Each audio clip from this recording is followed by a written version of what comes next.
guys, kung gusto nyo makapunta dito, pagtulong, pagtulong. Ito lang isa Subic guys. So si kuya guys, dito na sa Subic.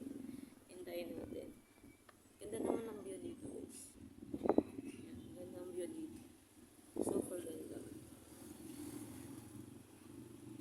Then, ano na lang kayo dito guys kung gusto nyo mag-relax.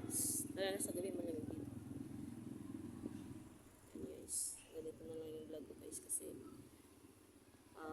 papula na si kuya. So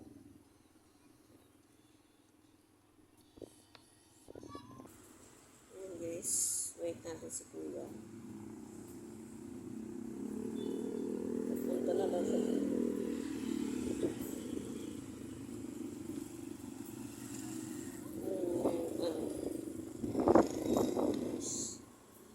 Ano na si kuya. Naghihintay na kami dun sa dalawang